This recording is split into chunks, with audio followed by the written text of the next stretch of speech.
Assalamualaikum warahmatullahi wabarakatuh. Dan selamat bertemu kembali dengan Pak Mahmud dan teman-teman pendengar setia podcast Yayasan Hidayah Bangsa. Pagi hari ini kita mau membahas tema yang cukup menarik, dan ini sebenarnya tema yang paling sering Pak ditanyakan. Dan saya Omi kembali dengan narasumber saya, Pak Mahmud Farid Ibrahim, yang juga sebagai pimpinan dari Yayasan Hidayah Bangsa. Dan selain sebagai pimpinan, beliau juga aktif sebagai tokoh masyarakat dan tokoh agama di lingkungan di Jawa Tengah utamanya, dan sebagian Jawa Barat ya Pak ya. Yeah. Teman-teman, tema podcast pada pagi hari ini cukup menarik ya, karena kita mengangkat tema tentang keluarga. Ini adalah hal yang penting yang sebenarnya kalau kita lihat Pak sekarang cukup banyak dilupakan, ya kan? Terutama kita memasuki era yang modern sekarang Pak, teknologi di mana-mana ya kan? Dan kita melihat banyak informasi yang masuk ini dan gak jelas. Semakin banyak informasi malah membuat orang semakin kebingungan. Kabar terbaru Pak, saya baru baca berita tadi pagi, ada seorang bapak yang meninggal bunuh diri Pak. Dia gantung diri karena hutang. Wah, dan dia baru pengantin baru Pak, baru 2 bulan menikah. Dia di kantornya, dia bilang mau tidur di kantor. Kemudian pagi-pagi hari ketika teman kantor buka kantor, dia sudah meninggal gantung diri Pak. Itu benar-benar sangat miris ya. Tapi itulah Pak problematika keluarga ya Pak ya. Sering kita temui, dan banyak dari kita sudah berkeluarga tetapi belum tahu sebenarnya arti berkeluarga itu Pak. Nah, ini temanya pagi hari ini adalah pentingnya membangun keluarga yang hidup dalam keimanan. Karena aku melihat sendiri realitas ya, teman-teman semua juga mungkin merasakan, keluarga itu gampang, untuk menikah itu gampang Pak, terbentuk keluarga itu gampang. Tetapi mempertahankan pondasinya dalam keimanan itu sebenarnya cukup sulit. Nah, menurut Bapak sendiri, menanggapi tema ini dulu Pak, tentang realitas yang kita sering temukan di lapangan tentang keluarga. Mungkin Bapak ada pendapat sendiri dulu Pak. Ya, baik. Terima kasih Bang Omik, makasih teman-teman sekalian. Memang tema ini menarik ya, karena dalam kondisi sekarang atau perkembangan zaman ini, keluarga itu menjadi tantangan di dunia modern ya. Karena membangun keluarga, apalagi konteks keimanan itu, keluarga yang beriman itu dalam zaman era sekarang itu tantangan yang berat. Ya, karena tidak hanya mengedepankan karakter yang baik buat keluarga, tapi juga kita ini berhadapan dengan kemajuan teknologi. Jadi membina anak itu sudah jauh sekali dengan puluhan tahun lalu. Ya, sekarang kita menghadapi tantangan dari dunia global ini begitu berat ya bagi keluarga, apalagi mempertahankan keimanan itu. Ya, bagi saya sebenarnya tidak terlalu berat kalau keluarga itu menjadi perhatian, menjadi perhatian utama. Karena kalau keluarga hancur, ya apa artinya sebuah kehidupan ekonomi? Betul Pak. Gitu. Seperti itu Bang Omik. Ya. Pak, ini kan kalau aku melihat di data ya Pak ya, aku banyak baca data sebelum buat podcast ini, ternyata ada relevansi Pak. Terkait tingkat perceraian dengan pandemi COVID, Pak. Karena pandemi, banyak orang yang di PHK, yang sudah nggak bisa mencari pekerjaan, kemudian menjadi alasan perceraian. Nah, bagaimana Bapak menyikapi itu dalam konteks keimanan, Pak? Apakah ini keluarga yang mungkin dari segi keimanan masih dipertanyakan atau seperti apa? Iya, betul. Jadi memang ya, kalau sudah masuk di dalam keluarga yang didasari oleh satu pernikahan yang benar, ya kan kalau sudah orang itu berkeluarga ada komitmennya, ada janji nikahnya, ya berdasarkan kitab suci masing-masing kan. Kalau yang Nasrani berdasarkan Injil, yang di Muslim kita berdasarkan Al-Quran. Jadi ada saksi.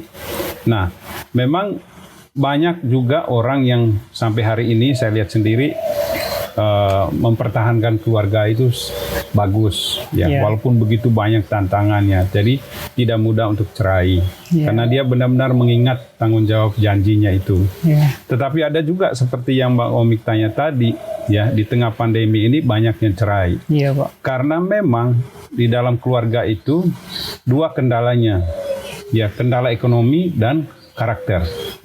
Ada orang cerai, ekonominya bagus, tapi karakter itu Nggak bisa bagus. membuat orang cerai.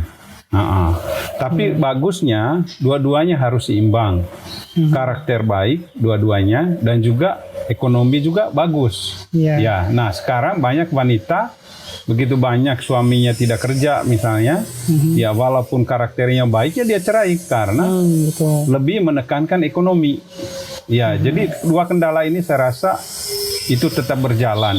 Ya, siapapun yang berkeluarga, kendala karakter suami istri dan juga kendala ekonomi. Iya. Nah, ada orang ekonominya bagus, Cerai juga, Pak. cerai juga karena kendala karakternya. Betul, Pak. Nah, Mungkin suaminya ya, KDRT. ada yang selingkuh. Iya. Padahal ekonomi sudah bagus. Ya. Kemudian ada yang karakternya bagus karena tuntutan ekonomi, ya bisa cerai. Betul, Pak. Nggak Nah, ini dinafkahi, sekarang Pak. yang dihadapi. Iya. Ya, jadi saya lihat di sini bahwa kalau dua-duanya itu berjalan harmonis dan bisa ditata, ya saya rasa keluarga itu akan langgeng. Ya, akan langgeng, akan bertahan lama.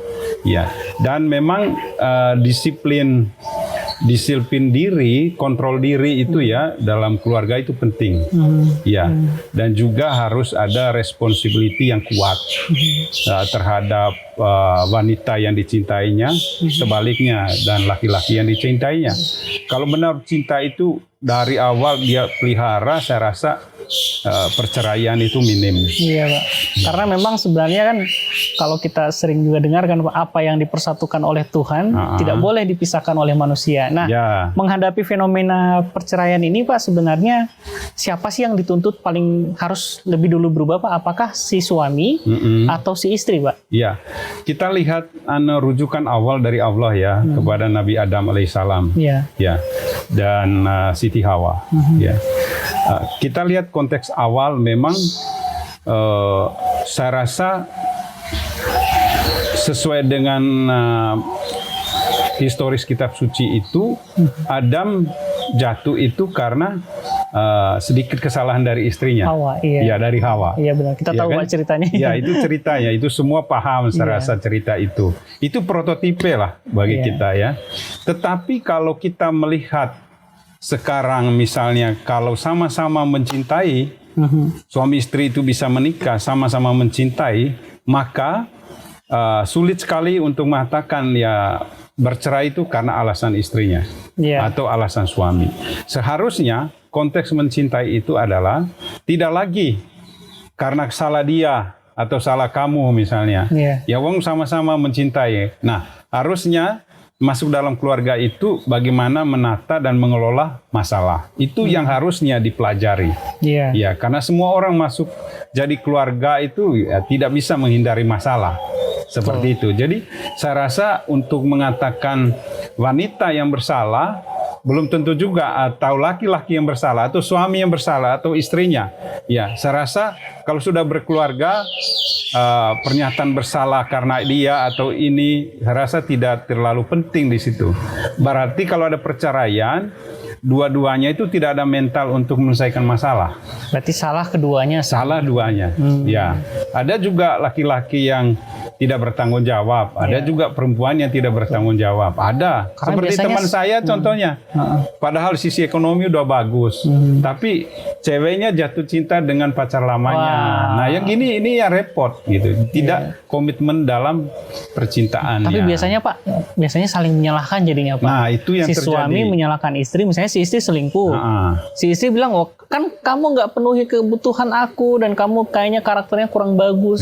Sebenarnya akhirnya ya karena nggak ketemu cocok pisah Pak. Itu gimana Pak sebenarnya? Iya, karena itu tadi mungkin tidak kurang banyak ilmu lah menurut saya. Karena banyak orang nikah itu baru ketemu 2 hari, 3 hari langsung nikah. Iya, Jadi menarik. tidak paham Iya. konteks laki-lakinya. Seperti teman saya, baru ketemu 3 hari langsung nikah. Menikah. Tak tahu suaminya apa, utang di bank banyak. Iya kan? Akhirnya seminggu kemudian cerai. Wah, Nah, itu. iya. Nah, hal-hal gini menurut saya jangan buru-buru kalau kita pahami karakter masing-masing ya, supaya nanti masuk pernikahannya itu enak dan harus terbuka saat pacaran. Ya, tidak boleh menyembunyikan sesuatu karena itu yang saya lihat banyak perceraian terjadi karena karakter buruknya menonjol waktu sudah nikah. Ya. Sebelumnya kan jaga itu, jangan sampai pacarku tahu. Iya, Iya kan? betul Pak, betul. Nah, Pak. itu Menunjukkan yang- yang terbaik ketika pada saat masih pacaran. Betul, saya dulu waktu pacaran itu terbuka apa adanya, ya kan? Ya, kalau mau kentut saja gitu, ya. Nggak perlu ditutup-tutupi ya, Pak. Iya, tidak ada uang, jujur tidak ada uang misalnya. Ya itu jauh lebih baik sehingga masuk di keluarga tidak menjadi dilema. Iya, betul Pak. Ya, seperti Jadi itu. kita pribadi sebenarnya harus bercermin ke diri sendiri Pak. Ya, betul. Nah, memang aku melihatnya banyak orang yang menyalahkan pihak, misalnya si laki-laki menyalahkan perempuan, perempuan menyalahkan laki-laki. Ini baru internal Pak, ada eksternal lagi nih, Nah. keluarga, Betul, teman-teman. Nah betul, ini kan, ya. nah berarti pada dasarnya kita harus kembali ke diri pribadi dulu ya Pak ya. Benar, iya, Begitu. iya. Yang paling penting dirubah bukan menuntut si pasangan, Iya. tapi kembali ke diri dulu. Iya. Lalu sama-sama komitmen saling mencintai. Betul. Oh. Kembali ke janji tadi yang abang bilang itu, kalau sudah disatukan Allah ya jangan diceraikan. Nah, Iya. harus kembali ingat pernyataan itu. Iya, Karena itu dengan Allah ya, bukan dengan manusia. iya Pak. Jadi tanggung jawab akhiratnya itu berat. Nah ini menarik Pak tadi Iya. kata-kata Bapak soal ini pernikahan ini perjanjian ke atas nih, Iya. bukan sekedar perjanjian. Karena banyak Pak teman-teman juga gitu. Mereka kayak teman Bapak tuh hanya ketemu dan menganggap bahwa ini hanya perjanjian manusia. Ya. Ini nggak ada urusannya dengan akhirat, nggak ada urusannya dengan ketuhanan, nggak ada gitu. Jadi Iya. hanya saya suka kamu suka kita menikah. Pada akhirnya ya pisah. Bisa mudah. Berarti bisa. sebenarnya di dalam hal ini konsep keimanan itu berpengaruh sangat besar. Kalau mungkin menjadi poin utama ya teman-teman betul. ya di dalam menjalin keluarga yang harmonis. Ya, itu sangat penting karena kalau diawali dengan Allah ya, janji nikahnya itu dengan Allah didasarkan dilandasi oleh kitab suci, saya rasa itu tanggung jawab akhiratnya berat.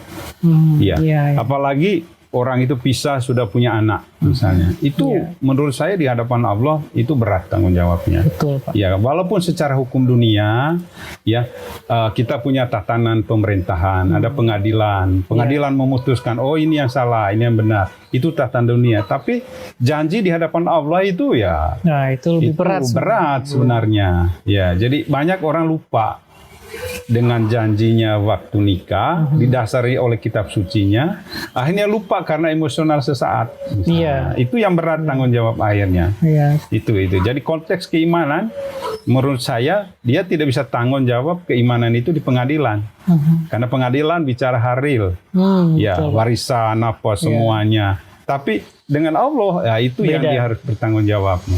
Nah, ini menarik Pak. Misalnya ada contoh kasus nih Pak, kayak temanku yang akhirnya karena masalah keimanan, akhirnya dia harus berpisah. Karena begini, misalnya kita dalam konteks belum mengenal satu sama lain, Ya. kemudian akhirnya mengenal dan menikah Pak. Setelah menikah, kita sama-sama belajar tentang Allah itu bagaimana, para nabi bagaimana. Ya. Lalu kemudian si istri atau si suaminya dia menemukan kebenaran. Ya. Nah lalu si suaminya tidak setuju atau si istrinya tidak sebaliknya setuju Pak. Jadi bertumbuh dalam iman, tetapi kemudian salah satunya tidak mau Pak. Nah karena terlalu keras pertentangannya sehingga memutuskan berpisah. Karena persoalan keimanan. Ya. Menurut beberapa orang keimanan itu di atas dari keluarga. Jadi keluarga boleh tapi sebatas kita sama-sama keimanan kita sama-sama. Ya, Tapi kalau kamu keimanan ini sudah tidak sama lagi dan pertentangan cukup keras, maka apakah boleh berpisah Pak dalam konteks itu? Ya, kalau dalam konteks itu ya, kalau mereka misalnya pernikahan awalnya itu tidak berdasarkan kebenaran Iya. yang dipegangnya menurut dia sudah ini yang benar, Iya. tidak didasari itu, menurut saya bisa saja pisah karena ya misalnya tadi awalnya itu sama ya, Iya. tapi dalam proses keluarga itu berjalan, salah satunya menemukan kebenaran yang esensi. Iya. Oh ini yang benar dan begitu dia share itu kepada suami atau salah satunya, salah satunya tidak mau misalnya. setuju, ya. Nah, itu seharusnya dua anjuran dalam kebenaran itu. Jadi yang sudah menemukan kebenaran itu bisa menyucikan dia, yang belum menerima kebenaran, dan dia yang harus sharingkan kebenaran itu. Ya. Tetapi kalau misalnya terjadi pisah, ya, jadi sebenarnya bisa saja karena dia belum disatukan oleh kebenaran yang tadi itu. Jadi yang awalnya itu beda memang. Betul. Nah, paham, misalnya maksudnya. contoh teman saya. Jadi mereka awalnya itu biasa secara umum, ya. Tapi begitu dia dalam perjalanan 3 tahun, dia menemukan kebenaran itu dan dia share itu kepada istrinya setuju. Akhirnya mereka disatukan lagi oleh kebenaran itu dalam dibuat semacam konteks pernikahannya. Diperjanjikan lagi untuk diperjanjikan lagi. betul. Ya, Biar lebih kuat lagi Pak di dalam jadi dasarnya keutuhan sama. keluarga. Betul Pak. Seperti itu. Baik Pak, ini menarik Pak sebenarnya kalau kita nyambung dengan masalah ini tadi kan ada banyak yang akhirnya harus pisah, macam-macam alasannya. Yeah. Ada masalah ekonomi kalau kata Bapak tadi ya. Nah, menanggapi fenomena broken home ini Pak, ini sebenarnya bagaimana Pak? Apalagi dalam konteks anak Pak. Ya, Anak ya. ini selalu menjadi korban. Betul. Dari sisi orang tua yang berantem, anak akhirnya jadi korban. Ya. Jadi menghadapi keluarga seperti itu ya, seperti ada satu perumpamaan, ya bagaimana buah itu ya tidak jatuh jauh dari pohonnya. Itu kan ada istilah itu. Betul. Jadi memang contohlah satu teman saya, orang tuanya sangat baik karakternya, tapi anaknya dua-duanya berantakan begitu. Nah, ini dampak itu bisa dari pergaulan anak mempengaruhi didikan keluarga. Jadi dia pergaulan itu, makanya sering saya bilang anak saya hati-hati pergaulan karena pergaulan yang salah bisa merusak kebiasaan yang baik. Jadi seperti kenyataan teman saya itu, orang tuanya luar biasa, ya kan, dekat dengan Allah, beriman kuat, tapi anak berdua hancur, ada yang narkoba misalnya. Itu saya lihat bukan karena didikan intern keluarga, tapi pengaruh faktor ekstern dari teman lah, ya pergaulan dia, ya kemudian lingkungan itu, ya lingkungan pergaulannya yang tidak mendukung gitu. Nah, bagaimana kita mengatasi, ya kan? Ya paling menurut saya sih simpel ya mengatasi supaya keluarga yang broken home itu bisa kembali pulih, ya sering kumpul bersama, sering sharing bersama dengan anaknya. Ya, memang tidak mudah mendidik anak zaman sekarang karena semua dunia informasi sangat terbuka, ya kan. Seperti kita misalnya edukasi mengenai seks, ya kan. Ya pernah kami diskusi itu, ya mereka bilang sejak SD kita sudah lihat. Iya, sudah lihat karena informasi semua ada bisa terbuka. Gitu. Nah, kadang-kadang ada untungnya, ada juga ruginya dunia informasi yang begitu terbuka. Nah, saya rasa ya kalau mengatasi keluarga yang broken home, ya sering duduk bersama, ngobrol, ya sering berdoa bersama, ya dan juga saling mengingatkan satu dengan yang lain, dampak risiko bagi kehidupan kedepannya kalau salah melangkah, salah bergaul. Betul Pak. Ya, paling seperti Pak. itu. Ya. Ya apalagi kalau misalnya dia banyak sebenarnya anak-anak broken home itu yang butuh perhatian Pak sebenarnya. Betul, ya. Secara konteks spiritual dan keimanan Pak. Ya. Karena yang hancur dari mereka biasanya bukan ekonominya, tapi mentalnya Pak. Mental, ya. Ketemu teman-teman, terus akhirnya dia mencari pelarian. Pelariannya itu larilah ke hal-hal yang buruk tadi Pak, ya kan? Di satu sisi orang tua yang single parents juga kesulitan. Dia harus membiayai anaknya, mengurus masalah ekonomi, kemudian di satu sisi bertanggung jawab atas pendidikan anaknya. Maka kebanyakan pendidikan itu masuk dari luar. Itu yang mempengaruhi Pak. Nah, sebenarnya sebagai orang tua harus bagaimana sih Pak? Misalnya seorang orang tua yang single parents, dia harus bagaimana sih Pak menyeimbangkan antara kehidupan keluarganya dan kehidupan keimanannya? Apakah dia juga harus segera mencari pasangan hidup untuk mendampingi dia atau seperti apa Pak? Ya, memang tingkat kesulitan ya single parent itu berat menghadapinya. Ya, kalau saran saya kalau masih muda ya mungkin segera cepat cari pengganti ya. Ya yang memang sepadan gitu. gitu. Supaya bisa sama-sama membantu dalam konteks keimanan dan juga impartasi kepada anak. Nah, itu penting. Jadi edukasi di rumah itu penting. Ya pagi duduk bersama bisa sharing, ya saat makan bisa sharing, ya buat sering ketemu, sering jalan. Saya rasa hal-hal itu bisa membantu. Ya, dan juga cari mentor yang bisa membantu. Ya, mentor yang bisa membantu, karena dakala anak itu lebih senang dengar dari teman kita atau mentor kita. Nah, dari orang tua dia tidak begitu respect. Ya, itu saya lihat sendiri itu. Jadi perlu kita ada mentor juga. Seperti kami sendiri ada mentor keluarga, ada mentor bisnis, ya.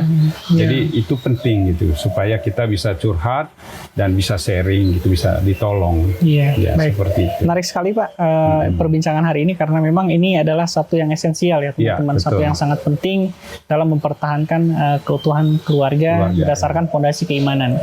Nah, teman-teman, kita akan lanjut dengan part 2. Di part 2 nanti kita akan berbicara mengenai yang Bapak sampaikan tadi mengenai mentor. Mentor dalam keluarga. Ini sangat penting teman-teman, karena kadang-kadang kalau kita sendiri ya kurang begitu paham ya kan, kita butuh seseorang yang lebih paham untuk memberikan nasihat kepada kita. Aku juga ada beberapa pengalaman pribadi Pak yang mau aku sekalian nih mumpung di sini, mungkin bisa menjadi masukan yang baik buat teman-teman semua.